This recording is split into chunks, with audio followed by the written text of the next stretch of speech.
Cette pandémie là-haut, et qui pourra nous sauver.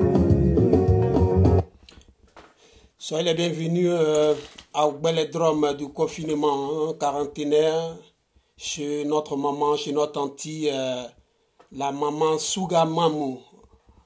Voilà, c'est la Suga Mami, la Suga Mami, la Suga Mami. C'est elle laisse pas jeunesse, elle n'abandonne pas la jeunesse, elle adore la jeunesse, elle aime être à la jeunesse.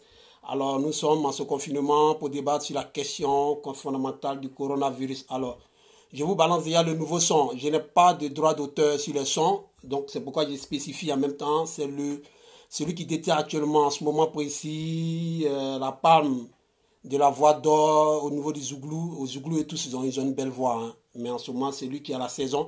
C'est Seba. C'est son tout dernier de sensibilisation contre le coronavirus et sa Covid-19. Écoutez un peu. On est au Belledrome, hein, on est au Belledrome.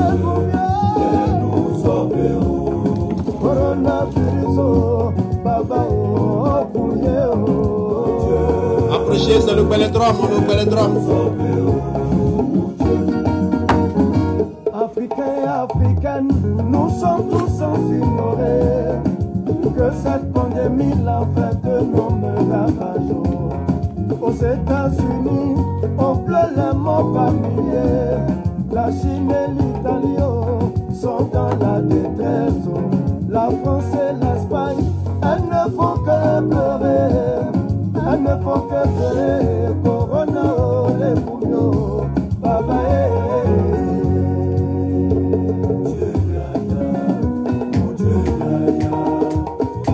Il s'appelle Seba du Zouglou.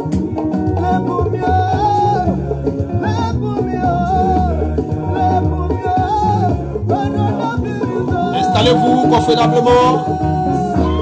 La tante est là aujourd'hui, elle a porté un collant très rouge. Hein. Elle vous salue déjà. Installez-vous ce soir, vous allez écouter la bonne musique. Et on va aussi vous informer sur les toutes les nouvelles.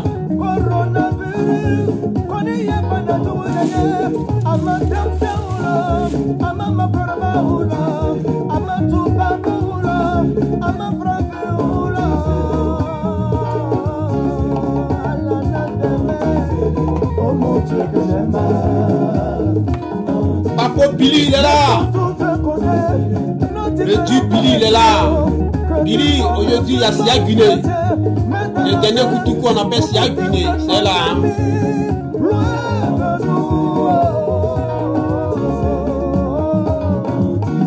Je remercie toutes ces personnes qui se donnent corps et âme pour bouter ce virus. Loin de nous, Corabie, Haïti, à tous nos médecins et chercheurs, que Dieu vous bénisse. Ça fait bon bien, à la yéba ou gaouye, à tous nos bénévoles, la compagnie nous.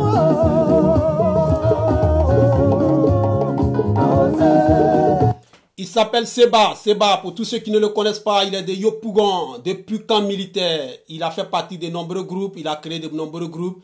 Si on veut citer déjà Connexion, pas mal de groupes. Il est passé avec Prince et Léo. C'est un lead vocal. Il est superbement bon. Il s'appelle Seba. Écoutez, écoutons ensemble et tout à l'heure nous allons débattre sur le sujet qui nous tient à cœur, où on a les uns et les autres parmi nous en Côte d'Ivoire pendant que nous souffrons. Certains peuvent aller se laver les dents en Europe pour revenir, juste pour se laver les dents, pendant que les frontières sont fermées. On va en parler.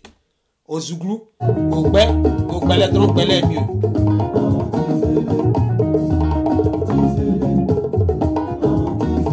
Je dis non, non, stop, coronavirus. Je dis non, non, non, coronavirus. Corona, n'y a ouais, sans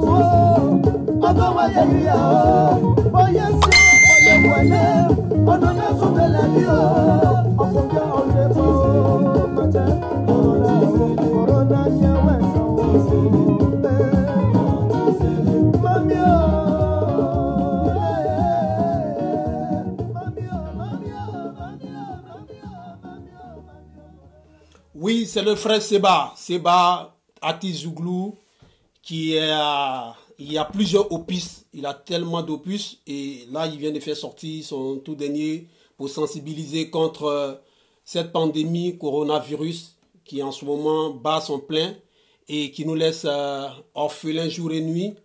Et nous avons dit que nous avons créé le Belledrome. C'est le Belledrome du confinement, de notre quarantaine. Nous sommes obligés, pour ceux qui sont mariés, ils sont en confinement. Ceux qui sont des célibataires, ils sont en isolement. Mais tout ça est-il qu'on est resté, on demeure à la maison. Il faut trouver un canal pour s'exprimer, pour faire valoir nos idées, pour apporter des propositions. Et c'est comme ça, notre canal du Belledrome, on n'a pas cessé d'accompagner, d'encourager nos dirigeants dès le départ. Il fallait les encourager. On a laissé le débat politique à côté pour s'adonner réellement à la sensibilisation. Parce que le mal qui est et qui sera jusqu'à l'année prochaine, c'est un mal qui demande notre unité. C'est pourquoi dès les premières heures, nous avions dit ici qu'il était important que le gouvernement associe l'ensemble des partis politiques. Et mieux même encore qu'ils aillent plus loin, que le chef de l'État appelle les anciens chefs d'État, tels que Bédié qui est là, pour l'associer, pour avoir ses idées par rapport à l'avenir politique. Aujourd'hui, nous sommes à près de 1400 cas d'infection et nous entendons ça et là que les hommes politiques annoncent déjà que le délai imparti pour octobre 2020 ne sera pas vraiment respecté par rapport à la pandémie, et il y a une possibilité plutôt de report de ces élections. En même temps, on entend parler d'une transition. Tout ça, c'est dû au fait que le gouvernement n'a pas su se prendre plus tôt quand nous lancions les appels début mars pour dire que cette pandémie, nous savons, avec ce qui s'est passé à l'INJS, l'épidémie va s'étendre en Côte d'Ivoire. Il y a lieu dès maintenant de commencer à réfléchir sur tous les archanges qui se présenteraient à nous pour qu'il y ait une stabilité, pour qu'il y ait une paix. Mais les gens sont restés comme d'habitude, trop sûrs de bornés même je pourrais le dire à la mesure. Et aujourd'hui, nous nous retrouvons dans cette situation où même on se rend compte que le chef du gouvernement, il est malade. On nous dit qu'il va en France en urgence pour un contrôle médical. Juste pour un contrôle médical, lui peut se permettre d'apprêter un avion, d'aller jusqu'en France et revenir par la suite. Entre-temps, il y a pas mal de nos frères qui sont bloqués là-bas. Pas mal d'Ivoiriens qui ne peuvent pas rentrer. Pas mal d'Ivoiriens qui sont malades. Et entre-temps, le personnel qui se bat tous les jours, jour et nuit, pour défendre la cause des malades, ces médecins-là, ils demandent encore des meilleures conditions pour travailler. On trouve qu'ils demandent de trop. Leur demande est de trop. Et nous avons entendu toutes les voix s'élever ici. Alors, nous vous conseillons toujours au Belledrome, on le dit Gbé est mieux. Au Belledrome, on s'est dit les Gbé.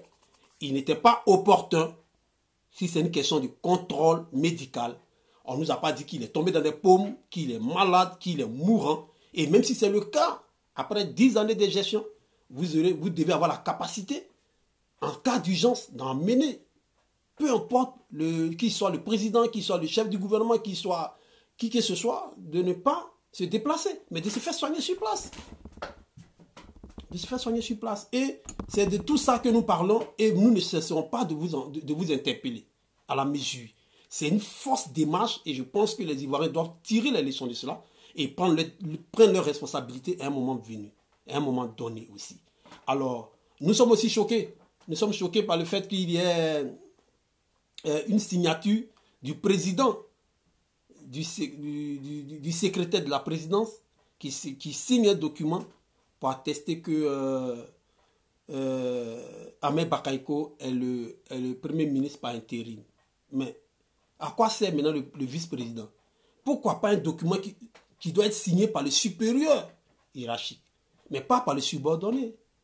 On ne nous donne pas un message qui concerne le supérieur d'un subordonné. Non, il faut respecter le parallélisme des formes. Le parallélisme des formes aurait voulu que c'est le président qui annonce que voici le nouveau chef du gouvernement, ou bien son vice-président qui, je ne sais pas à quoi ça sert, cette institution, mais qui devait signer un document pareil. Mais ce n'est pas Patrick Kachi. En tant que secrétaire de président, lui il est là seulement pour rappeler ce que vous avez décidé. Il est là pour faire lecture de ça. Mais quand c'est lui qui signe, c'est comme si c'est lui qui nommait Ahmed Bakayoko pour gérer l'intérim. C'est ça le principe de parallélisme des formes. Et ça s'apprend dans les formations. Et si vous refusez de faire les formations syndicales, c'est tout à fait normal que vous vous retrouvez dans ce genre de situation. Un document qui doit nommer Ahmed Bakayoko à un poste ou bien qui doit nommer un premier ministre ne doit pas être signé par le secrétaire de la présidence.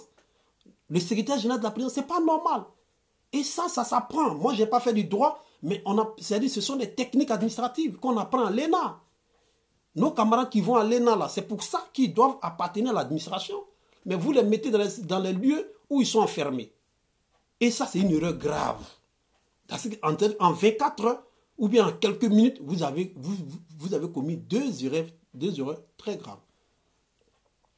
Un premier ministre qui s'élève, paf, il lui peut aller en France, où il n'y a même pas de place dans les hôpitaux, il part, s'est soigné, peut-être qu'il y a une clinique privée, mais ça, ce n'est pas un problème. Dans tous les cas, ce n'est pas toute la France qui est inondée de malades. Il y a des régions où ça va. Mais entre-temps, à côté, il y a un secrétaire général de la présidence qui se permet de tout faire. Alors, c'est pourquoi nous allons toujours continuer notre série de formations, l'utilité de la formation syndicale. Et aujourd'hui, nous voulons encore vous rappeler que le thème de ce jour est sur un élément fondamental, l'étendue et contenu de la formation.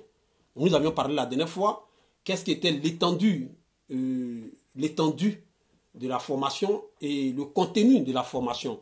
Voilà, et déjà, avant de débuter, comme je le disais, il est important d'écouter notre frère Seba, qui nous fait encore l'honneur de nous faire entendre une de ses voix encore. Écoutez Seba. On est au Balladrome, j'ai tenté mieux que drap.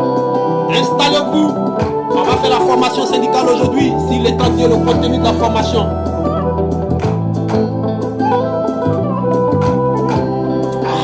Dans le Bel Air ou jamais. Installez-vous, hein. On est au Balladrome.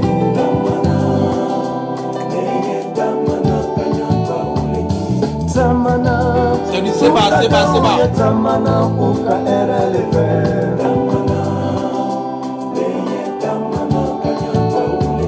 Walai ala sega kabo miri kacha tunya na folotiki libe fantale pula walai ala sega kabo miri kacha tunya na folotiki libe fantale pula ole koso mone yetamana kanya dwa ulenine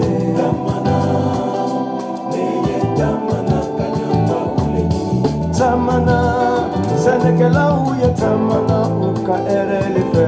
Tamana, beye tamana kanyatwa ulegini.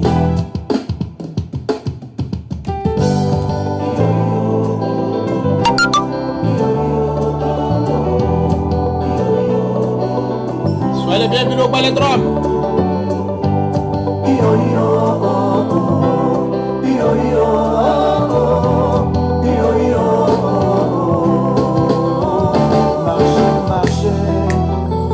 Je dois lutter pour avancer, pour y être. Ah, Gilido, yeah, Gilido, ah, Gilido, yeah, Gilido, yeah, Gilido, Anoda Gilido, yeah, Gilido, Freddy Martino, yeah, Gilido, Bota Junior.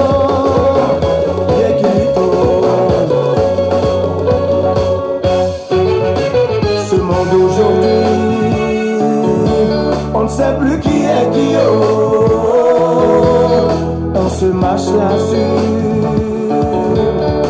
Pour des raisons insensées, reste la parler, reste la critiquer, puisque c'est votre métier, l'on ne fait que avancer. Reste la parler, reste la critiquer, puisque c'est votre métier, l'on ne fait que avancer. Ça roule, on est dedans, Tony Montana, on est dedans, qui vivra, vivra, Tata de Tikenja. Ok, nous allons démarrer, on a bien débuté par une bonne plage musicale, comme je le disais, il y aura des pauses, et c'était pour rendre honneur encore à un artiste Zouglou, Seba, qui nous a beaucoup soutenu lorsque nous étions encore en activité, lors de nos cérémonies, il était toujours présent. Aujourd'hui, il a fait sortir un opus, je vous encourage d'acheter pour écouter, il est très bon, je n'ai pas le droit d'auteur, donc je ne pourrais pas tout jouer ce soir, mais il m'a fait honneur de recevoir ça et de donner mon avis. Pour moi, c'est très bon. Je vous invite à pouvoir déguster. Alors, ce soir, nous continuons. Je pense qu'on est à la quatrième séance sur la question de la formation syndicale. Et c'est sur l'utilité de la formation syndicale. Mais aujourd'hui, le quatrième thème qu'on voudrait étudier, c'est l'étendue et le contenu de la formation en tant que telle. Vous voyez? Et je vais parler de formation, mais laissez-moi ce soir rendre hommage à quelqu'un, à une personne que j'ai connue entre-temps à l'université, qui a su se démarquer de pas mal d'étudiants. Vous imaginez-vous, sur notre fac, on était pratiquement des milliers, nous étions des milliers d'étudiants. Et parmi ceux-ci, il fallait vraiment être... il fallait être assagi, observer, et non regarder seulement, mais observer pour pouvoir dénicher des valeurs pour l'adhésion. Et c'est comme ça, j'ai pu trouver ce jeune homme, je le voyais tout le temps en première année, il était très pathétique, très déterminé, mais il était réservé par le fait qu'il avait une petite histoire que je ne savais pas dès le départ, mais que par la suite, quand je vais l'approcher, quand je vais le connaître, je vais l'écouter, je vais comprendre qu'il était venu de l'intérieur du pays, des 18 montagnes, en tant que militant syndical. Et arrivé à Abidjan, on a toujours l'impression de se subordonner aux autres. On a toujours ce complexe de croire que bon, Abidjan, c'est la capitale, c'est grand. Peut-être que si moi j'arrive, je vais me noyer. Mais moi, je suis très tôt, je l'ai vu, je l'ai observé. Et quand j'ai lui, j'ai vu qu'il avait fait la coordination des 18 montagnes. Et après avoir échangé avec lui, j'ai dit, bon, ok, la section, elle est là, elle est ouverte à vous. Vous n'êtes pas des militants actifs ici, vous êtes des observateurs, vous qui avez été déjà des responsables syndicaux à l'école, des responsables syndicaux ou bien des coordinateurs, des secrétaires généraux. Ici, quand vous arrivez, on a mené un combat avant vous, c'était le combat de ne plus se faire reconnaître comme des militants actifs ou bien ATC, comme on s'appelait, mais être des observateurs. Donc, vous êtes des observateurs. Il y avait pas mal de camarades parmi eux qui étaient dans ce cas-là. Et je ne peux citer Bomicho qui venait de coordinateur de la Maraoué, il y avait Boka qui venait de Divo, il y avait Afa qui venait de Beaunois, et il y avait vraiment pas mal. Et c'est une fois sur le terrain, il s'est montré déterminant, percutant. Et Ama, mon secrétaire adjoint à l'organisation Ama, en son temps, elle était encore à longtemps ensemble à l'organisation, et le moment où j'étais secrétaire à l'organisation, puis elle a suivi la scène, elle allait le récupérer. Et j'ai dit, mais toi, je te connais. Et voilà comment on va commencer à travailler avec lui. Travailler avec lui sur l'engagement militant. Et à la suite de ça, je serai élu secrétaire général par leur onction. Et je vais l'appeler dans mon bureau, dans notre bureau, pas mon bureau. Excusez-moi, dans notre bureau, on va travailler ensemble. Et il sera nommé à l'information. Il a une carrure, il a un charisme. J'aurais pu le mettre à l'organisation, j'allais être parfait, sans être déçu. Je pourrais le mettre même à l'éducation, je n'allais pas être déçu. Il a un charisme. Vraiment, il a engrangé une formation syndicale qui nous obligeait à savoir que c'était de la valeur.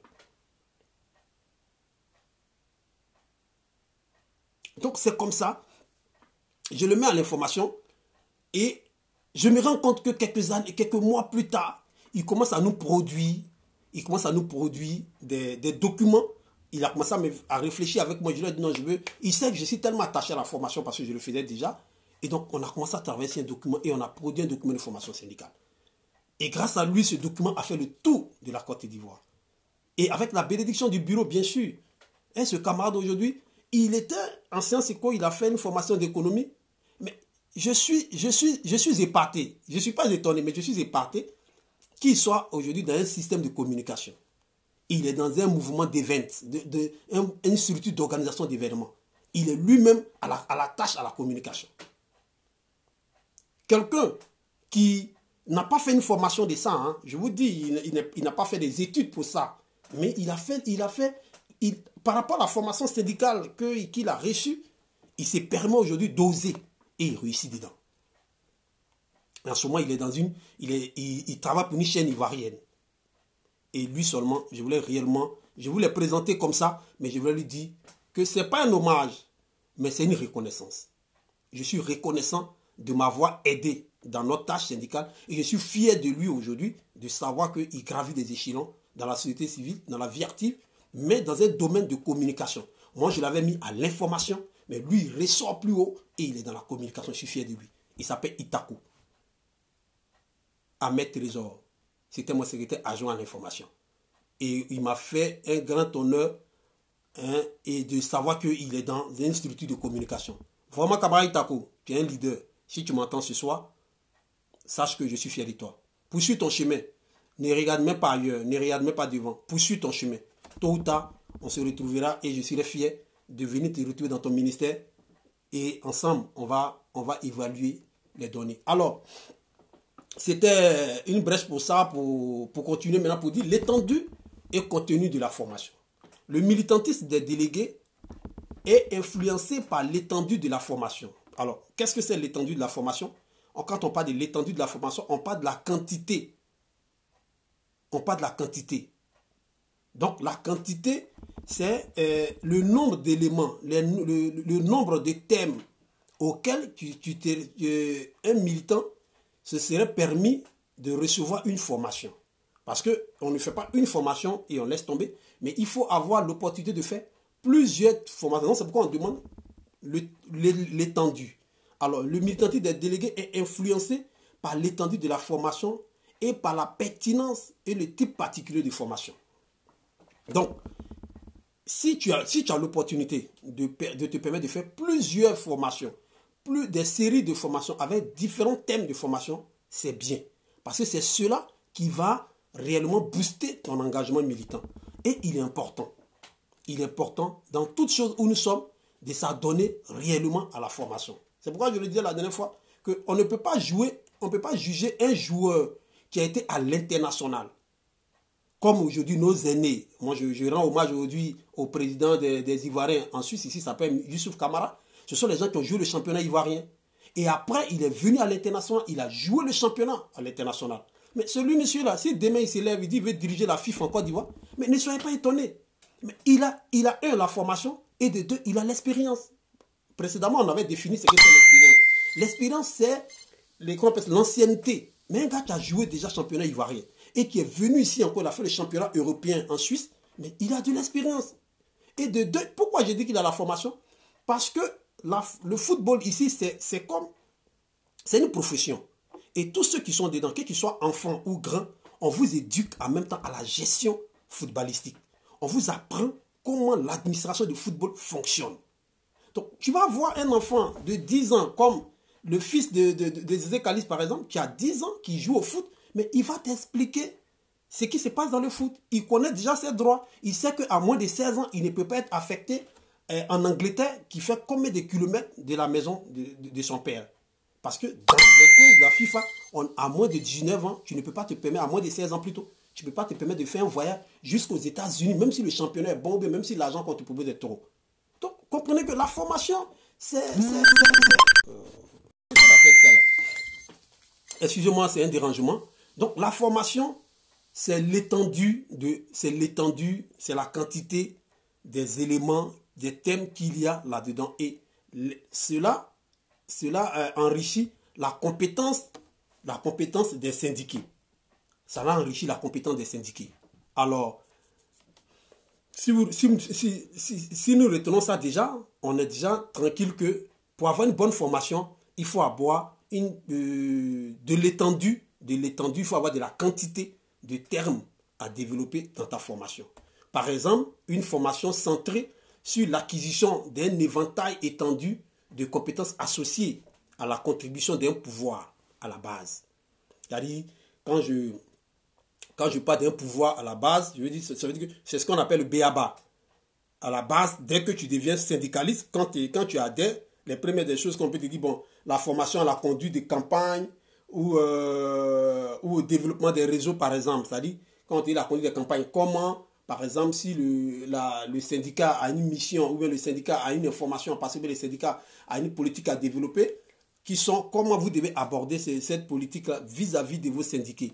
Donc, c'est de cela qu'on parle quand on essaie de dire, bon, une telle formation qui est seulement centrée sur l'acquisition d'un éventail d'étendue de compétences, il faut réellement qu'il y ait une contribution à plus long terme davantage. C'est-à-dire il faut que cela se fasse longtemps. Il faut qu'on ait une formation qui est étendue. Et c'est avec ça qu'on pourra avoir du succès de la syndicalisation que la formation dédiée uniquement au recrutement de nouveaux membres. Parce qu'on se retrouve souvent dans certains syndicats, les gens font plus allusion au recrutement des nouveaux membres, voilà. Soit le bienvenu déjà le leader Jacques Larousse, qui a fait un très beau discours le 1er mai, parce que je le rappelle encore, le 1er mai était la fête des travailleurs et non la fête du travail. Et j'ai lu le discours du leader Jacques Larousse, du secrétaire général de l'UNIC. Il a fait valoriser les travailleurs. Et ça, je pense que je ne suis pas surpris. C'est un syndicaliste, je ne suis même pas surpris. Alors, donc, il ne faudrait pas qu'on limite la formation sur sur l'adhésion des nouveaux membres, comment il fallait recruter les nouveaux membres. Oui, c'est bon. Et même si ça là aussi, on doit faire ça, il faudrait que ça soit des délégués qui ont la capacité de négociation. Ça, je vais revenir là-dessus. On va avancer. Alors, on a vu plus haut que dans les thèmes de formation, on a vu plus haut que le nombre de thèmes de formation entretenait un lien avec la confiance et le militantisme. Le nombre de thèmes de formation. Ça veut dire, je vais parler de quoi? De l'étendue. C'est-à-dire le nombre de thèmes, les différents thèmes qu'on aborde dans la formation rassurent ou bien créent une confiance. Ou bien créent un lien entre la confiance et le militantisme. Créer un lien entre la confiance et le militantisme. Parce que pour être un bon militant, il faut avoir une confiance. Mais pour avoir une confiance, il faut avoir de la compétence. Mais pour avoir la compétence, il faut faire de la formation. C'est à la formation qu'on trouve ces différents éléments échelonnés. Donc nous avons donc cherché à déconstruire l'indice de la formation pour vérifier quel type de formation s'associerait le plus au militantisme. C'est-à-dire dans les différents thèmes qu'on peut aborder en termes de formation, nous on a essayé de les départager pour voir là-dedans quel était le type de formation le plus associé au militantisme.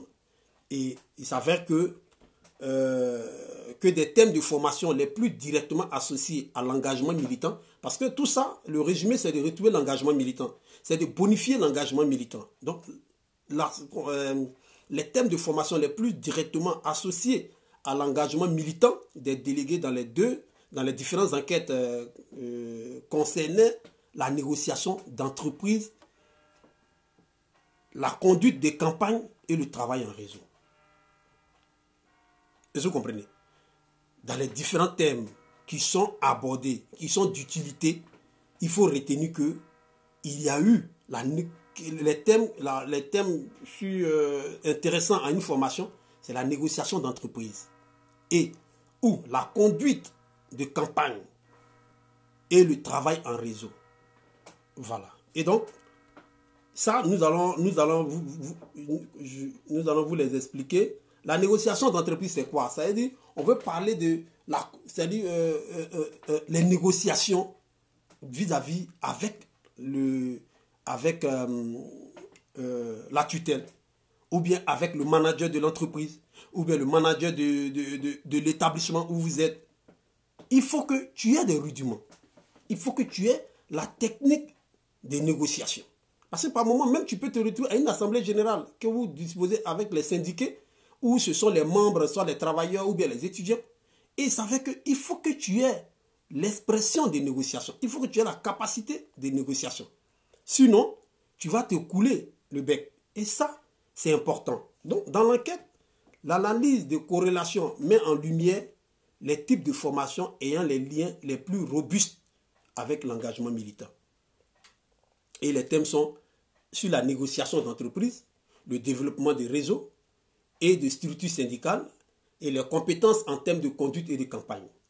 C'est-à-dire le développement des réseaux, c'est quoi? C'est-à-dire aujourd'hui, c'est la force de ramification de la structure. C'est la force de ramification. C'est-à-dire comment la structure est disposée à pouvoir faire étendre sa politique de gestion. Et donc, il faut que cette structure travaille en réseau. Aujourd'hui, quand je prends une structure, elle est peut-être basée au niveau de la capitale, à Abidjan par exemple, mais elle doit avoir des installations à l'intérieur du pays. Mais à l'intérieur du pays, là, si là-bas, il n'y a pas réellement de force, il n'y a pas de structuration, il n'y a pas un réseau puissant ou bien très organisé, il est très probable que vos mots d'ordre que vous lancez ne puissent pas atteindre son objectif. Parce qu'une fois qu'ils ont verrouillé Abidjan, ou bien que Abidjan soit paralysé et que Yamsokro part à l'école, Daloa ça circule, Boaké ça circule, ça ne sert à rien. Donc il faut réellement développer ce réseau-là. Et le développer les structures syndicales. C'est-à-dire dans la formalisation de ces structures.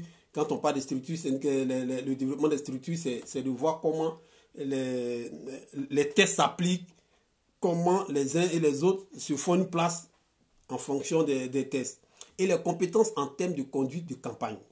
Il est intéressant de constater que les deux derniers thèmes de formation étaient le moins souvent choisis dans les enquêtes, alors même qu'ils sont le plus fortement associés aussi à l'engagement militant. C'est-à-dire les deux derniers thèmes, comme on a dit, le développement des réseaux et puis les compétences. Je pense qu'il y avait une tentative d'interruption de ma formation. Donc, il faut retenir ça, la négociation, le développement des réseaux et des structures syndicales. Il faut réellement les compétences en termes de conduite de campagne.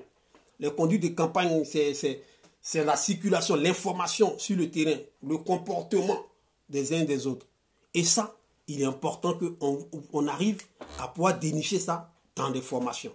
Si on n'a pas ça dans les formations, c'est difficile. Donc, comme tous les types de formations, on poursuit, comme tous les types de formations étaient positivement corrélés avec le militantisme, nous avons voulu savoir si le classement de ces coefficients de corrélation renseignait réellement sur l'importance relative des différents types de formations.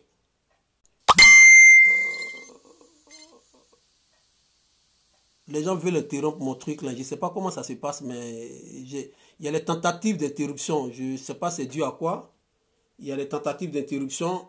Bon, si on est coupé, c'est que on est coupé, hein, parce que je ne sais pas ce qui se passe, mais il y a les tentatives d'interruption.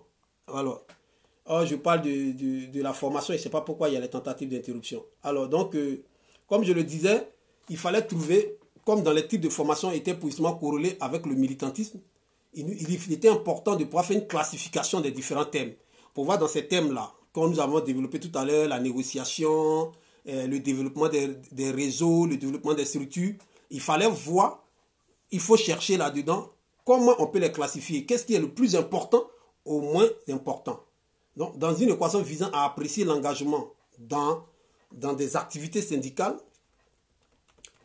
à partir de tous les types de formations listées, comme je vous l'ai cité tout à l'heure, les seuls indices de prédiction significatifs étaient la formation à la négociation d'entreprise. C'est-à-dire quand on arrive à classifier, ils ont trouvé que la formation la formation à la négociation d'entreprise, à la négociation de gestion ou bien à la négociation face à une situation de crise.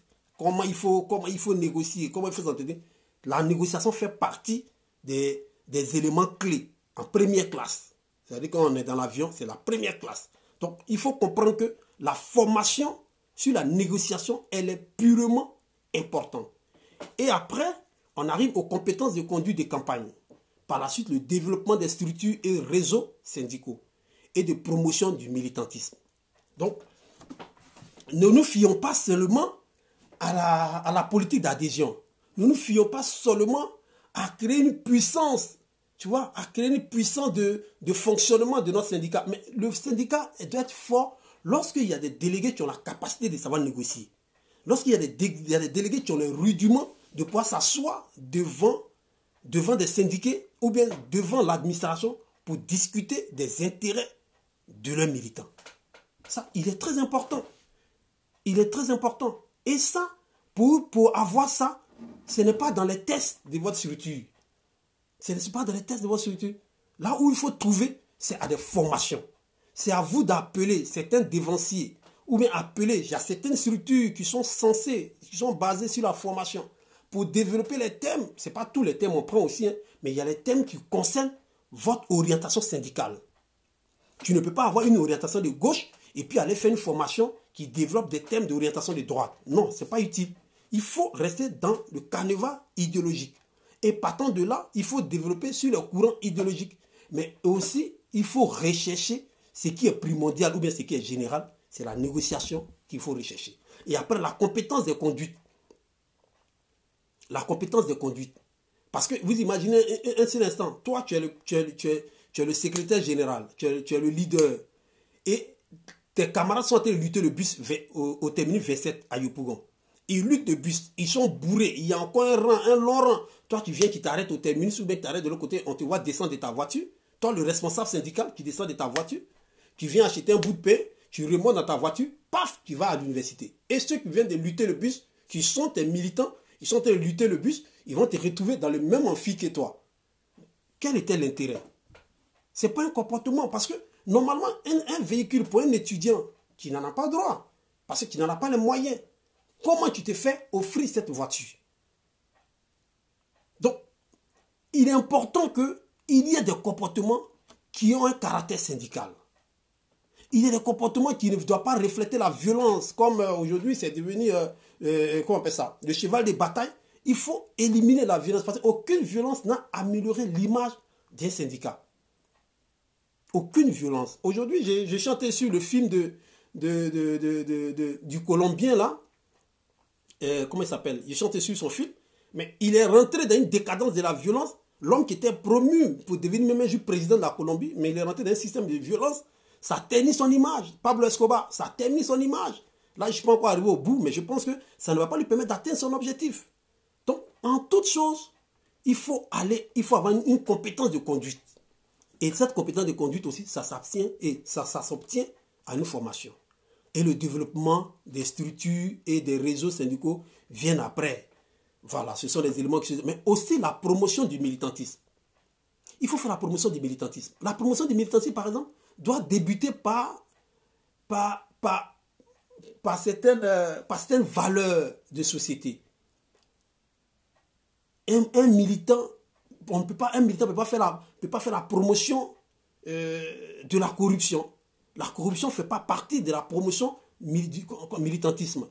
La corruption, le vol, le viol, voilà. Il y a ces comportements qui ne font pas, c'est-à-dire pour les étudiants par exemple, ou bien un élève qui n'est pas excellent, mais un syndical, un délégué, on n'a pas demandé d'être le premier de la classe. Mais il doit avoir un comportement excellent, il doit avoir des résultats très bons, même s'il a eu 9 de moins, 10 de moins, ça se comprend. On ne lui demande pas d'avoir 17 de moins, mais on ne va pas aussi l'encourager d'avoir 2 de moins. Et ça, c'est important. Et c'est pourquoi je salue toujours mon premier jour de recrutement dans mon syndicat d'alors. Quand Balou Sosten est venu me rencontrer, il m'a dit non. Mais on me dit, le dictateur nous dit que c'est toi qui es le premier de la classe ici. Or, nous, notre structure doit être occupée par les premiers de classe.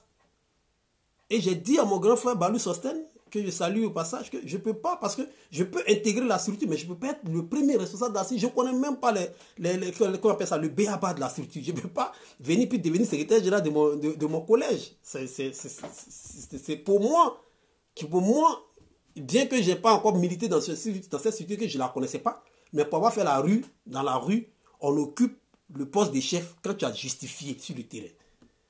Alors, donc faisons la promotion du militantisme à travers des indices d'excellence, des indices de probité, voilà, des indices de valeur qui nous ramènent à la morale. Vous voyez. Donc aussi, en termes de statistiques, il y a eu une autre régression concernant le nombre d'activités entreprises par des délégués arrivait à des résultats plus ou moins similaires. Les seuls indicateurs de prédiction positive significative étant la formation portant sur les compétences pour mener campagne sur les questions de santé et de sécurité du travail, sur la négociation d'entreprise et sur le développement de structures et des réseaux syndicaux. Bon, c'est ça. Voilà un peu ce qu'on voulait expliquer par l'étendue. Voilà, c'est vrai qu'il y a des éléments qui sont des subordonnés, mais il serait incorrect de détruire ces thèmes de formation. Voilà. Comme on le dit, il serait à notre avis incorrect de déduire de ces régressions que d'autres types de formation seraient sans impact sur l'engagement militant, dans la mesure où des coefficients non significatifs sur plusieurs types de formations sont induits. C'est-à-dire, c'est vrai que ce sont des éléments qui sont subordonnés, qui ne sont pas au devant, mais c'est important. Si on les a mis dans la masse statistique pour faire des analyses, parce que c'est important. Il ne faut pas sous-estimer, mais il faut reconnaître que ce n'est pas aussi le plus important. Mais ce n'est pas parce qu'il est moins important qu'il n'est pas utile. Il est nécessaire. Il est nécessaire. Alors, Itako, c'est toi qui sais ce soir. Itako, il faut donner une plaquette de caleçon déchiré à balai, champion coup de pied. Les Young Systems sont là. Et quand c'est comme ça, la sécurité est garantie au Belledrome. On est au Belledrome, installez-vous au Belledrome, on dit le bé et on avance et on apprend. C'est important. C'est un cadre d'échange, c'est le cadre de la contradiction, c'est le cadre du débat, c'est le cadre de donner et de recevoir. Et ce soir, nous sommes en posture de donner, mais on est aussi en capacité de recevoir. Alors on reçoit le gbélé, on boit le gbélé, on admire le gbélé. Voilà. Et moi ce soir, vous voyez mon verre. J'ai choisi de mettre mon gbélé dans ce verre. Et je ne vais pas boire les petits là. Je vais me mettre bien ce soir.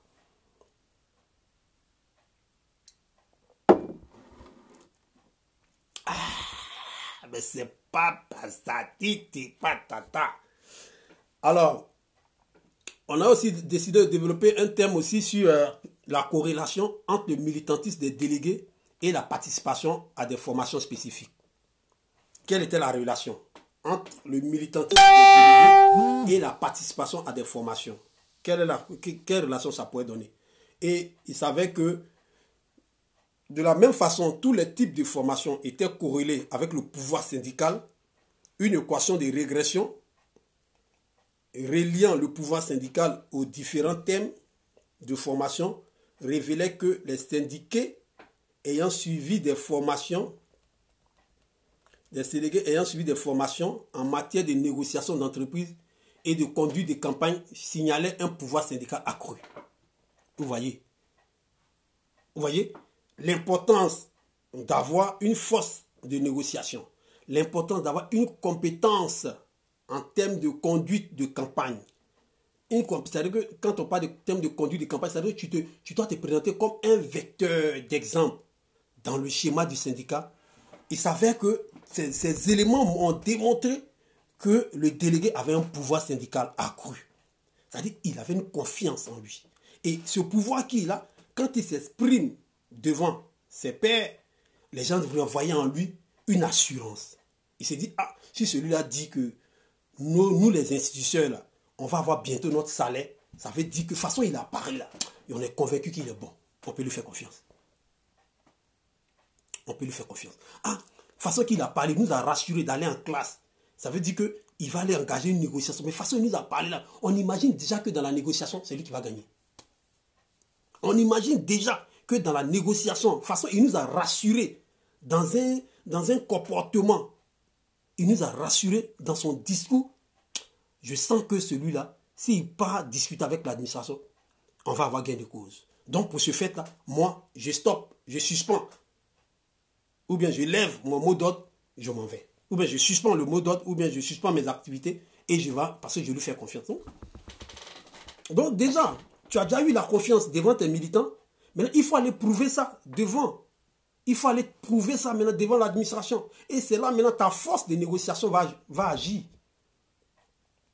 Donc on dit que ce pouvoir syndical, ce pouvoir qu'on a, ce pouvoir de confiance qu'on a, vient du fait qu'on a participé à une formation. Et le thème de la formation reposait sur la négociation. Donc tout ça, ça fait partie des qualités qu'il faut avoir. Donc les équations ne révélaient aucun gain de pouvoir quand les délégués suivaient des formations de base ou génériques. C'est-à-dire quand on parle de formations de base ou génériques, ce sont les compétences en matière de communication, conduite et réunion par exemple. C'est-à-dire aujourd'hui, on a les techniques de réunion. Les techniques de réunion, on en a fait des fascicules là-dessus. Mais si, dès ton adhésion, tu t'appuies seulement sur les techniques de réunion, ce n'est pas suffisant. C'est vrai que les techniques de réunion, on les fait pour ceux qui vont, pour tout le monde. Mais ça ne suffit pas, quoi, tu vois. Ça ne suffit pas. Ça, c'est une formation de base. C'est ça qu'on appelle le B.A.B.A. Mais, une fois que tu maîtrises les techniques de réunion, c'est à quel moment on dit préalable, c'est à quel moment on dit information préalable, c'est à quel moment on dit... Parce que souvent, les gens se perdent entre le préalable et l'information préalable. Le préalable, c'est dit à quel moment? Le préalable, c'est dit avant le début de tout thème, avant le début des différents thèmes d'ordre du jour. Tandis que si dans l'ordre du jour, il y a différents thèmes, c'est-à-dire que information, demain, réunion avec l'administration, tout bien. Donc, dans ces thèmes-là, vous les développez au cas par cas. Donc, quand on arrive, par exemple, sur le premier thème information, la table de séance vous décortique, vous donne l'esprit de l'information. Quand la table de séance veut maintenant ouvrir le débat, il faut annoncer le préalable. C'est là qu'il faut annoncer le préalable. Parce que le préalable doit bloquer un point qu'on veut développer. Donc, tu fais le préalable pour bloquer ce point. Mais une fois qu'on est déjà dans le point, en train de développer le point, tu ne peux plus venir dire préalable. Ça ne passe plus. Ça, on appelle ça un vice de procédure. Ça, c'est un vice de procédure. Il n'y a plus de préalable là. Vous comprenez un peu? C'est comme voici les bouteilles de Gbelé. Voici les différentes bouteilles de Gbelé. On dit, bon, quand tu arrives au Gbelé-Drum, tu dois boire ça d'abord. On te dit, bon, il faut boire garçon debout. On te sert garçon debout. Dès qu'on a fini de te servir garçon debout, tu dis, non, moi je ne veux plus boire garçon préalable. Non, ce préalable passe pas. Tu dois boire garçon debout d'abord. Si tu dois donner un préalable, il faut attendre maintenant sur le caleçon déchiré. C'est sur le caleçon déchiré, tu dois attendre un autre préalable. Si on a réussi caleçon déchiré, tu n'as pas parlé quand on a commencé à servir caleçon déchiré, tu ne peux plus dire préalable. Ainsi de suite. Voilà un peu la définition des préalables et des informations préalables. Maintenant, l'information préalable, vous pouvez l'annoncer à tout moment dans la réunion. L'information préalable, ça s'annonce à tout moment dans une réunion. Ça veut dire qu'on est en train de développer le point de la réunion ou bien on est en train de se reposer un peu dans tous les cas. Quand la réunion est toujours ouverte, information préalable. Parce que c'est une information qui doit susciter une nouvelle disposition par rapport à une information de taille. Ah, préalable, Ramsès. Il y a la police d'ailleurs qui trouve que ta réunion ne devait pas se tenir ici. Donc, elle est dehors. Qu'est-ce qu'on fait? C'est une information préalable. Parce que la police est là. Si on ne tient pas compte de la police, quand on continue la réunion, la police a toute sa légalité pour pouvoir nous arrêter. Donc, du coup, on stoppe la réunion, on met un point d'honneur, on répare à discuter. Et si on doit délocaliser la réunion, on la délocalise. Si on doit la continuer, on la poursuit. On vient, l'information préalable a été épuisée. Donc, voilà comment il faut connaître les vices des procédures, thèmes de préalable. Il faut connaître mais comme on disait ici, tout ça, c'est la formation de base. Mais ce n'est pas des formations sur lesquelles on peut se référer et puis dire que je suis formé, ça suffit. Non, ça ne suffit pas. Ça ne suffit pas. Et donc, il faut ou dédier aux techniques de recrutement d'adhésion. C'est comme aussi les techniques de recrutement, comment il faut aborder. Nous, on nous envoyait pas avant d'aller aborder les étudiants, comment il faut les séduire pour qu'ils viennent, comment on appelle ça, syndicaliser. Mais tout ça, C'est bien beau, on nous apprend ça pour la technique d'approche, mais ça ne suffit pas. Ça ne suffit pas. Donc, pour ça, il faut multiplier des réunions, il faut multiplier les formations. Mais comme encore une fois, le degré de multicollinéarité est élevé, ça veut dire que tout ce dont on parle, c'est vrai que ce n'est pas, comme on le dit, ce n'est pas le plus important, mais c'est nécessaire et c'est d'utilité. Il faut quand même le faire. Il faut faire le b.a.-ba. Il faut apprendre ce qu'il faut apprendre d'abord. Et puis par la suite, il faut évoluer. Il faut mettre en garde contre une certaine lecture selon laquelle les autres types de formation seraient sans effet. C'est ce que je disais. Hein. Il n'y a pas une formation qui est sans effet. Toutes les formations, ce que tu vas faire, c'est comme un livre que tu lis. L'autre peut te trouver que le livre n'est pas intéressant. Mais toi, il faut lire. Tu vas retrouver ton appui là-dedans. Tu vas te sentir dans le livre. Donc, aucune formation n'est d'utilité. Tout est nécessaire. Voilà. Mais quand on arrive à les échelonner, il y a des formations qui ont besoin d'être au plus haut niveau, comme la formation sur la négociation. Voilà.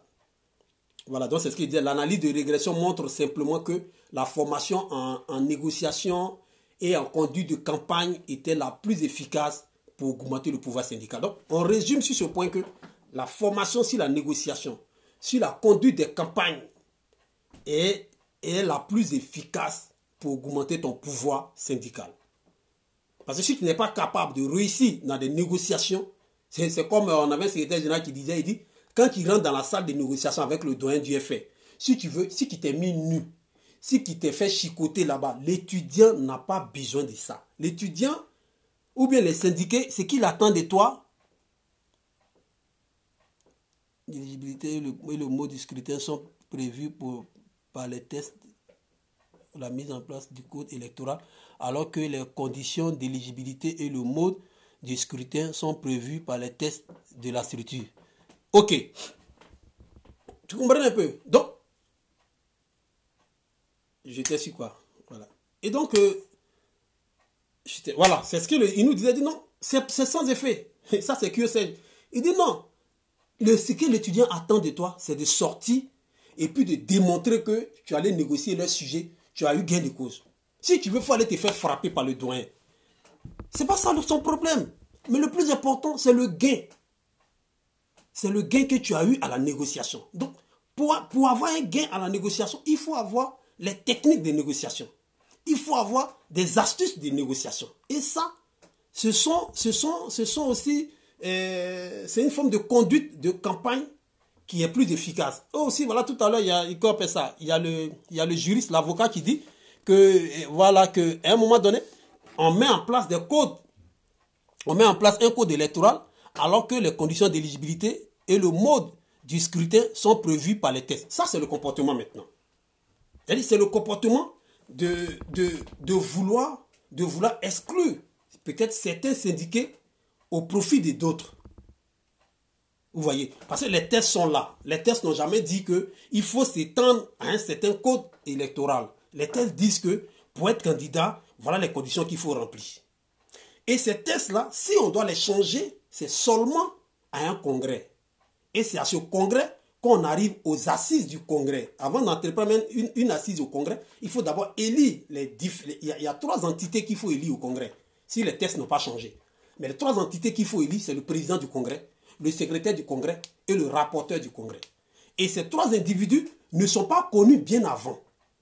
Parce qu'il y a souvent un déploiement de code électoral que les gens créent où on se rend compte que le président du comité d'organisation du congrès devient après encore le président du congrès. Non, le président du comité d'organisation du congrès, lui, il est là pour faire un travail en amont.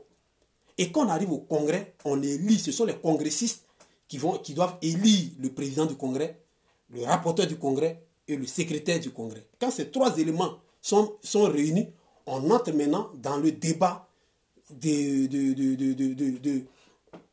renouvellements des tests, il y a les éléments qu'il faut changer. Donc, on ne rentre pas en cours d'un mandat, on ne sort pas d'un congrès où on ne nous a pas distribué un code électoral et arrivé maintenant, le Bureau national va se donner un pouvoir discrétionnaire de créer un code électoral dans la mesure de pouvoir sanctionner d'autres ou bien pour éliminer certains. Et ça, c'est un manque, c'est comme je l'ai dit là, c'est un mauvais comportement, c'est une mauvaise conduite de campagne de sa mission déjà. Donc du coup, moi je le dis, Il ne faut pas avoir peur des élections. Si tu as connu Bombay, le ministre Bombay Doufou-Boigny, tu sauras que tu n'auras pas peur de organiser l'élection. Parce que Bombay organise l'élection et puis FPI perd. Mais il a la capacité d'organiser les élections. Moi, je ne sais pas. Nous, on a géré des sections. Il ne faut pas avoir peur. Moi, je vous le dis. Si vous voulez organiser des élections et que vous cherchez des astuces de pouvoir organiser des élections et à la sortie de ces élections, que tous les militants soient satisfaits, venez me voir. Moi, j'ai un secret pour ça. J'ai un secret. Voilà. Il ne s'agit pas d'organiser l'élection, puis enlever pistolet, faire fuir les gens. Non, non, non, non. Nous, moi, j'ai astuce de ça. Voilà. On organise l'élection, le perdant, le vainqueur, les deux sont satisfaits, puis ils s'en vont à la maison. Donc, tout ça, c'est, comme on le disait, ce sont les conduites de campagne. Ce sont les conduites, parce que la campagne, c'est l'image que tu reflètes. Faire une campagne, c'est aller mobiliser comment on appelle ça, tout ce qu'il y a de potentialité, hein,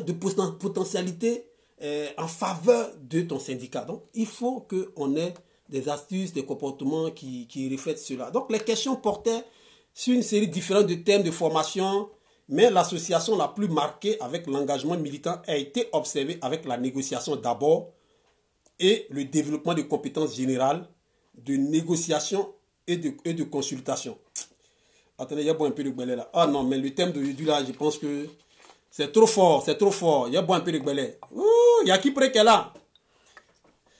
Itako, voilà, vous, tu as dormi à Mermoz, non? Il faut servir le chef qui près. Il faut lui donner garçon toujours debout. Et puis il faut l'installer à côté de la petite là. Celle qui s'est plaquée aujourd'hui, là, elle a porté un collant électrique. Voilà.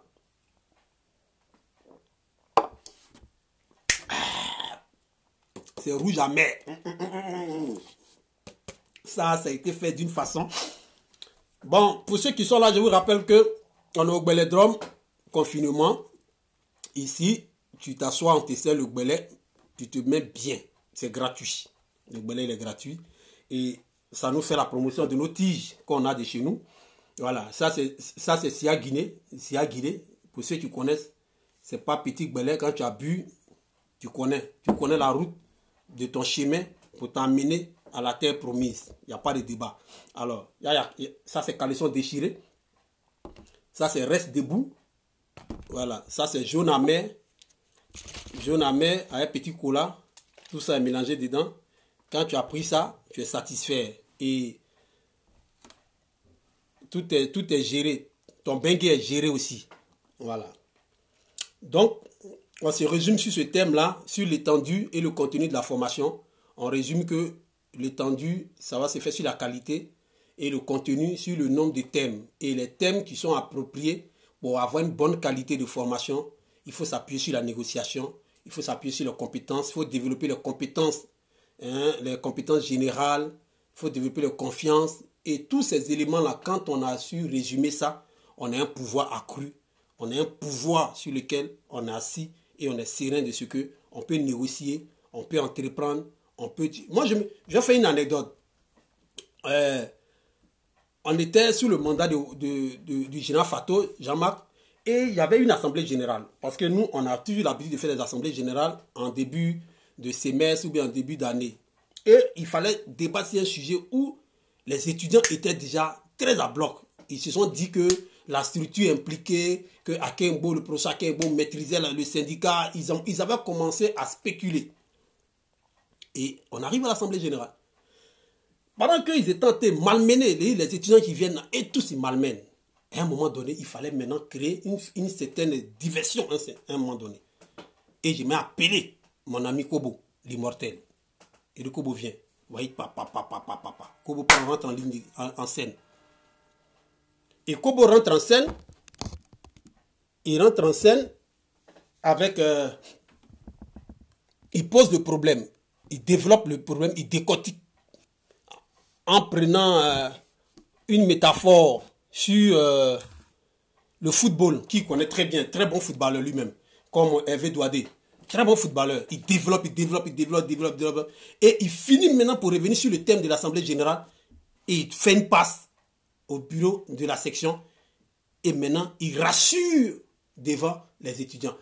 Tellement il a mis de l'intrigue dans la chose, de la comédie, de l'humour.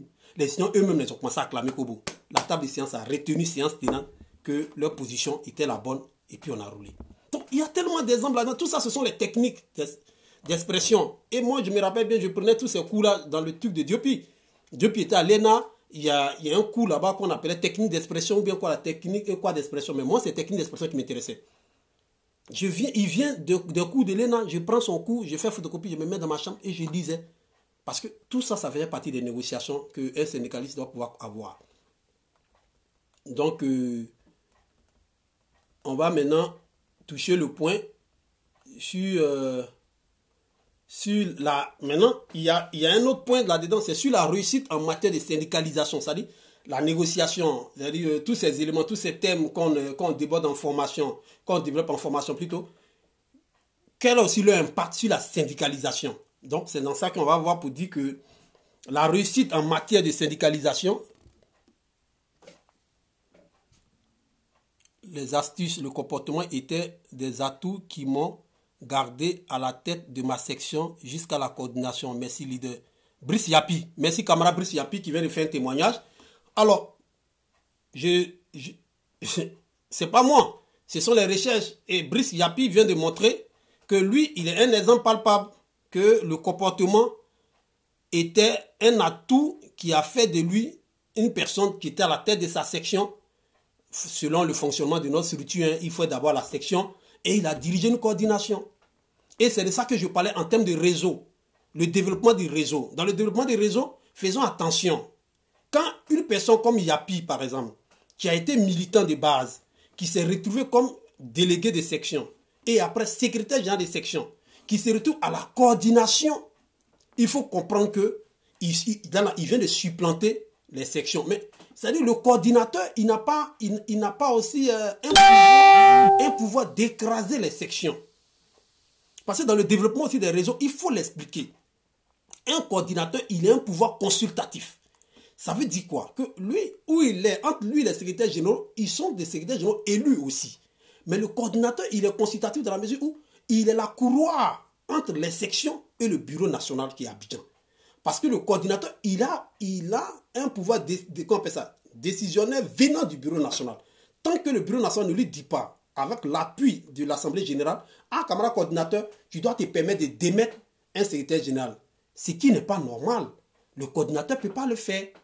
Et selon la gravité de l'acte du secrétaire général, ou bien la sanction qu'on doit porter au secrétaire général, ce n'est pas le coordinateur, c'est le bureau national qui doit se déplacer, venir dans la coordination, convoquer une réunion, et à cette réunion, une assemblée générale va décider du sort d'une sanction ou bien du comportement à tenir. Donc, tu vois, vous voyez un peu, dans le réseau, il est important de savoir le faire. Donc, si tu n'as pas ce comportement démocratique en toi, tu ne peux pas finir par devenir coordinateur comme Brice Yapi l'a fait. Brice Yapi, il est devenu coordinateur parce qu'il a eu un comportement démocratique, il a un comportement de rudiment, il a développé un comportement général de consultation auprès des autres qui a fait de lui un leader. Alors, merci beaucoup, camarade Brice Yapi, que je connais très bien, très bon syndicaliste de Sucroix. Vraiment, merci beaucoup pour ta présence. Et puis, bon, on poursuit pour dire que la réussite en matière de syndicalisation dépend de la confiance et des savoir-faire développés à travers toute une série de compétences qui ne sont pas uniquement liées aux techniques de recrutement d'adhérents. Vous voyez.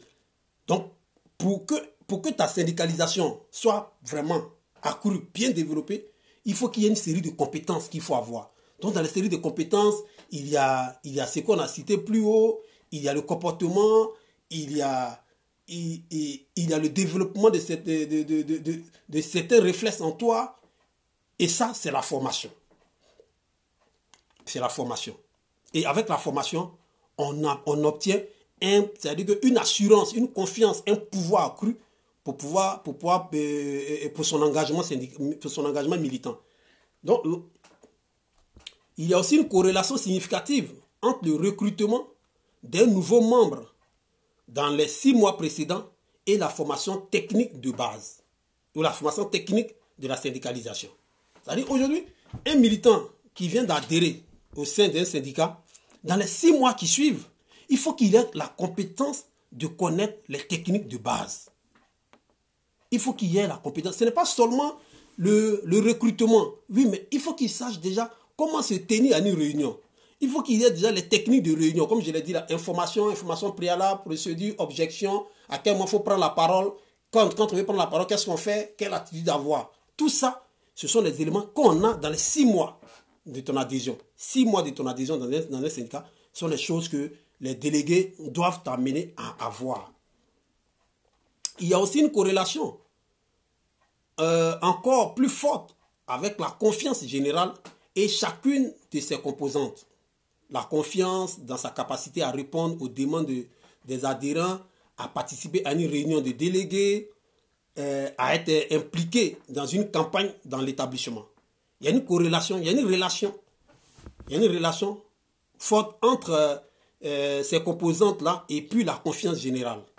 Parce que la confiance générale englobe la capacité de répondre aux demandes, à la demande des adhérents. Parce qu'il faut reconnaître que c'est pas... Tu peux même avoir la formation ou bien même l'expérience et puis tu n'as pas la force de pouvoir être un bon recruteur. Donc, si tu n'as pas... Tout le monde peut pas être un recruteur dans un syndicat. C'est-à-dire ceux qui vont recruter les adhérents, ce n'est pas tout le monde. Il y a certains qui sont vraiment lourds pour ça, qui trouvent que c'est un chemin qui n'est pas facile. Donc, eux, ils préfèrent recevoir que d'aller aborder les gens pour devenir des syndiqués. Donc, il faut aussi... Il y a une certaine confiance générale qu'on a quand on participe à une réunion des délégués. C'est pourquoi il est important d'instituer dans vos sections des réunions hebdomadaires. Il faut avoir des réunions des simples militants de base. Il faut aussi avoir des réunions des délégués. Il ne faut pas attendre quand il y a une situation et puis on convoque une réunion. Non. Il faut qu'il y ait des réunions par semaine. Vous décidez un jour, peut-être les mardis sont réservés, ou bien les jeudis sont réservés pour les réunions avec l'ensemble des militants, des adhérents. Et puis maintenant, le mardi, par exemple, ça peut être un jour, bien mercredi, un jour pour les réunions du bureau, comme on le dit, des délégués, des responsables. Donc, une fois comme ça, vous avez 2 réunions dans la semaine. C'est important. Parce que ces réunions aussi la mettent en confiance. Ça fait partie de la confiance que peut acquérir, comment on appelle ça, un délégué. Donc, à être impliqué aussi dans une campagne dans l'établissement. Souvent, on est là et il y a des missions qui se tiennent au sein de choses. Tu es responsable, c'est toi qui es chargé d'aller régler un problème à la scolarité. Il est très bien même de te faire accompagner par un syndiqué. Et lui, en partant avec toi, il va assister, il va voir comment ça se tient. Là, il est en train d'apprendre aussi. Parce que même à la formation, les techniques de réunion qu'on apprend à la formation, mais si ça ne s'applique pas en stage ou bien sur le terrain, c'est difficile de pouvoir retenir. Donc, il est bien de autoriser. Ah, il voulait intervenir. Oh là là. J'ai pas vite vu. Excuse-moi, Hervé, j'ai pas vite vu. Je ne maîtrise pas le truc là. Hein. Donc, j'ai pas vite vu que tu voulais intervenir. Hervé, cher maître l'avocat. Donc, il est important que vous allez en mission, hein, dans des missions de campagne, comme on appelle les missions, ça on appelle les campagnes. Il est bien d'aller avec aussi certains camarades. Ou bien, il y a quelqu'un qui vient d'être nommé dans un bureau. Il vient à peine d'entrer. Peut-être qu'il ne maîtrise pas encore les rudiments. Quand vous êtes convié, même si ce n'est pas son secrétariat, mais il est bien de l'appeler, d'aller avec lui et de le faire assister à la réunion. Il saura comment s'y prendre. Moi, je me rappelle une fois, j'étais au passage sur le campus et il y avait le jour, que tu dois te rappeler, quand les gens fermaient le magie. Mais donc, j'avais des réunions à chaque moment qui se tenaient pour la fermeture du magie. Chaque fois, il y a des réunions. Donc, moi, je passais. Et puis j'ai vu qu'il y avait le président, le secrétaire général de l'université qui était en réunion, M. Baloubi, qui était en réunion que je salue déjà. C'est nos réunions qu'on a eues avec lui aussi m'ont donné de l'expérience. Il était en réunion avec tous les commerçants. Et puis il m'a convié à la réunion. Je n'étais au courant de rien. Je tombe à la réunion, je me retourne, je vois l'ordre du jour. Papa, l'ordre du jour. Ok, je commence à me faire une idée. Et mon intervention là-dedans, mais je n'ai pas imaginé que mon intervention ce jour-là allait remettre en cause tout ce que l'administration menait contre ces commerçants-là. Mais aujourd'hui, si ces commerçants, les tantis BA, tous nos commerçants du Magie ont eu au-dessus leurs droits, ou bien ont eu une relocalisation, parce que ce n'était pas prévu, mais c'est parce que mon intervention ce jour-là, à cette réunion, a fait a fait, mais comment on appelle ça, ouvrir les yeux entre griffes au secrétaire général de l'université, qui a compris que, ah, vraiment, du haut de son bureau, il ne voyait pas tout en bas. Il ne voyait pas tout en bas. Et après ça, il a vu mon homologue secrétaire général ils étaient tous dans la même philosophie. Et les choses se sont bien. Donc, il faut impliquer. Et ce jour-là, j'étais en compagnie des militants actifs. Hein, j'étais même pas avec... j'étais en compagnie des militants. Et on assistait à cette réunion. Et à la sortie de là, chacun d'entre eux, aujourd'hui, se sentent fiers. Donc, il faut aussi chercher une corrélation. Il y avait aussi une corrélation aussi plus forte avec l'indice du pouvoir syndical local. Donc, vous voyez que la confiance générale a ses impacts aussi sur le pouvoir syndical local. C'est-à-dire, là où toi tu exerces dans ta section locale, là, il y a tous ces éléments-là. Quand tu as ça, tu es confiant. Et cette confiance t'amène, le jour qui est dans une autre section, d'être plus ou moins relax, d'être à l'aise. Et moi, j'étais tout à fait satisfait. Chaque fois que mes délégués sortaient et puis se retrouvaient dans d'autres sections, mais les gens m'appelaient et me disaient, ah, mais on vient de voir aujourd'hui, TH, il était là avec, soit avec AFA ou bien on a vu Anaconda. Ah, Yacobo qui est passé là. Mais comment tu parles à tes gars? Ils sont trop disciplinés. J'ai dit, mais c'est la formation. Moi, tous mes responsables, je n'avais pas peur de les voir dans les autres sections. Je dormais tranquille. Je n'avais pas peur de voir Itako dans une autre section ou bien Masco dans une autre section. Non. La preuve en est, il y avait une contradiction interne dans notre bureau. Il y avait une contradiction interne. Il y avait un croisement de courants d'idées. Mais on fonctionnait bien. Quand on sort des réunions, mais quand on est dehors, tu ne peux même pas t'imaginer que dedans, à cette réunion, on a failli se prendre les cordes. On a failli se botter soi-même. Je coule les larmes en réunion. Mais tout son système est stratégique. Quand il coule les larmes qu'on a, et même sont diesés, tout ce que le secrétaire général dit, c'est bon. Hein. Il dit, tout ce que Raphaël a dit, c'est bon. Parce que c'était des stratégies. Je coule les larmes, puis je les donne. Tout ça, ça ne veut pas dire stratégie de négociation. Donc, l'analyse de régression confirme que la formation au recrutement syndical présageait des résultats positifs en la matière. Mais tant le pouvoir que la confiance s'imposait comme des indicateurs de prédiction plus significatifs. Tu voyais un peu. Voilà. Donc, on peut vouloir confirmer, on peut pouvoir se permettre pas mal de recrutement. Souvent, je voyais certaines sections qui disaient, nous sommes les plus nombreux, c'est la section mère, c'est la section qui a plus d'hommes. Oui, les gens étaient forts dans le recrutement. Mais est-ce que ceux que vous avez recrutés, ils avaient la confiance? Est-ce qu'au premier coup de canon, les gens là ne se dispersaient pas? Est-ce que, au premier coup de canon, est-ce que ces militants que vous avez adhéré là, qui ont adhéré au pouvoir là, est-ce qu'au premier coup de canon, ils ne disparaissaient pas? Mais pour ne pas disparaître, pour rester bloc, comme le disait Che Guevara, il dit, je préfère partir avec 100 hommes de conviction que de me faire accompagner de 1000 peureux. Ernesto Guevara de la Serna dit le Che. C'est ce qui est la réalité. Parce qu'il ne s'agit pas de recruter et puis ne pas avoir une confiance, le pouvoir de la confiance en soi. Or, le pouvoir de la confiance en soi, ce que tu as recruté là, il faut leur donner de la formation. Il ne faut pas les faire boire, manger cadeau. Il faut leur donner de la formation. Mais s'ils n'ont pas la formation, au premier coup de canon, ils disparaissent. Donc, retenez que, oui, le recrutement, oui, le nombre de personnes dans une section, oui, on veut avoir 10 000 personnes dans une section, c'est important. Mais s'ils ne sont pas formés, dès qu'il y a une descente policière sur votre base, ils vont te laisser, ils vont disparaître. Et ceux qui vont rester, c'est ceux qui ont reçu une formation et qui sont nés, qui ont reçu la formation de la confiance.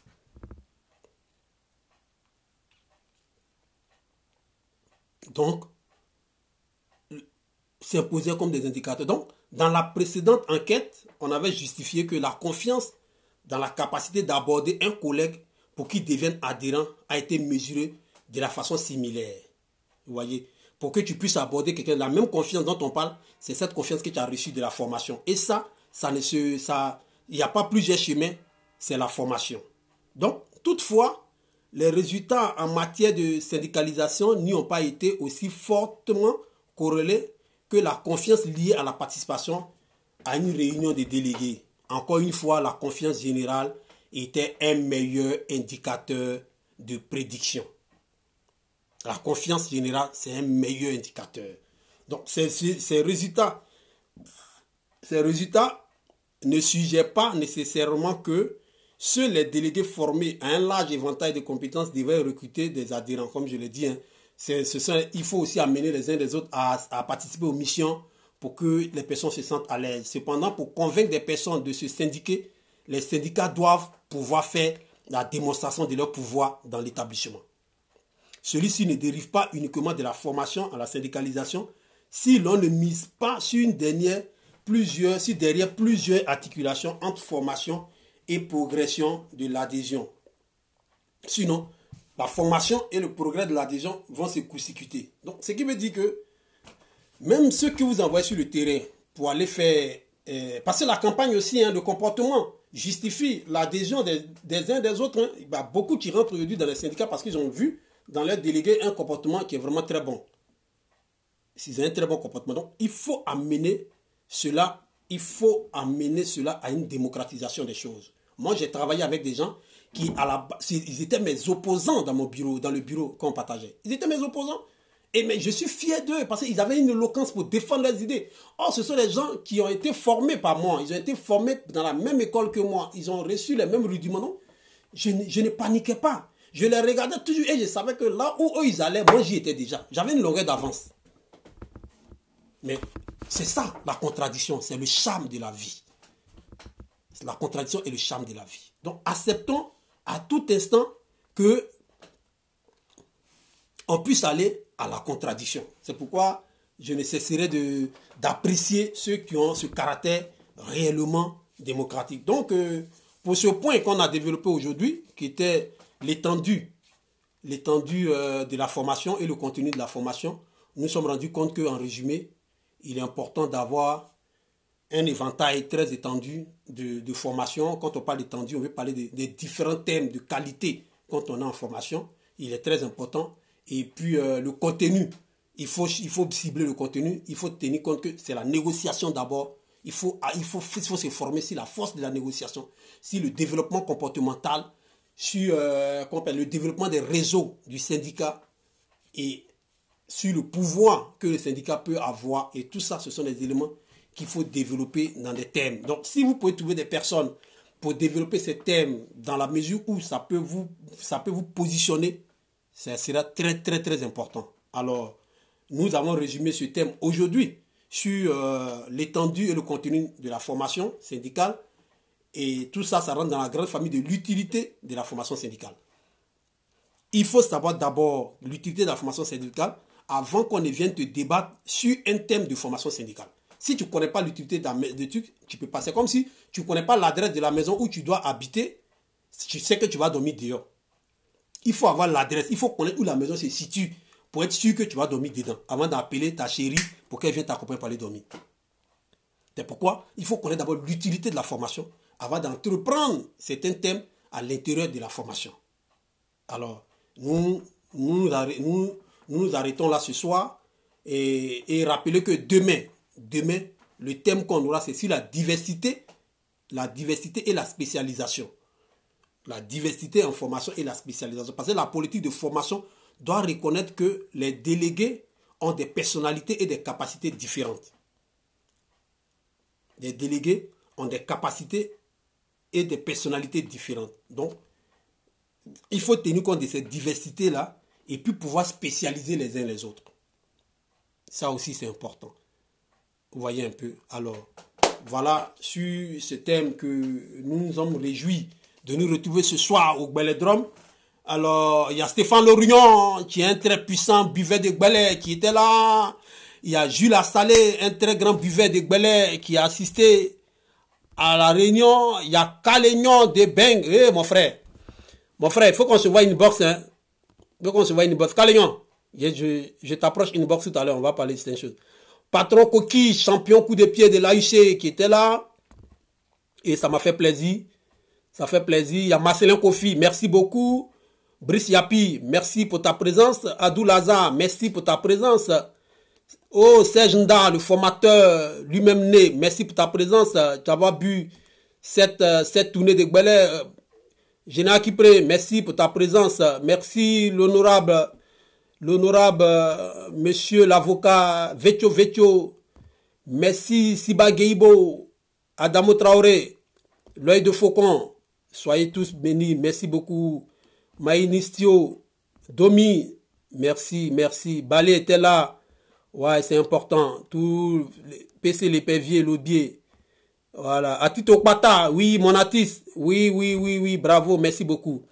Donc, merci à vous tous d'avoir été présents. Il est important de suivre le thème et demain à 21h GMT, nous nous retrouvons encore pour développer le thème et de donner l'actualité. Continuons plus de nous laver les mains, restons à la maison si on n'a pas d'utilité dehors, restons confinés, portons les masques pour sortir, que ce soit en tissu ou en EPF ou bien PPF, je ne sais pas c'est quoi, mais mettez les masques et surtout décrier le fait que le Premier ministre Gon Coulibaly, pendant que les aéroports sont fermés, lui part en France pour une simple visite médicale. Ce n'est pas normal.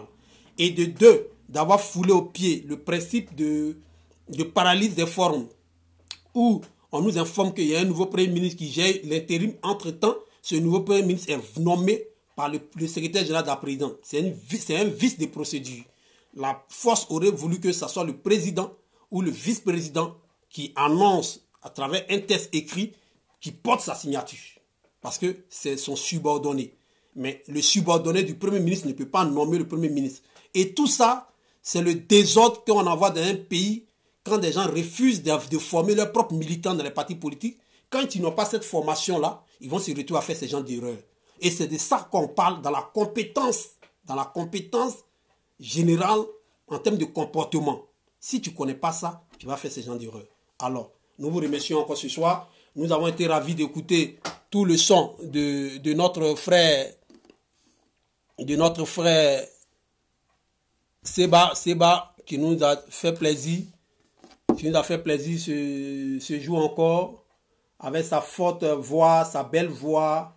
Il nous a démontré que on peut l'écouter tranquille, parce qu'il est là. Alors, on va se laisser sur le son de Seba. Merci, Clarus, le CSG de l'unique. Merci à tous. Merci. On va bientôt se retrouver encore demain. Demain, nous allons développer. On va développer d'autres thèmes. Demain, on se retrouve. Aidez-moi à la formation. Si vous avez des thèmes, apportez-moi pour qu'on puisse les développer ensemble. Merci. Ciao.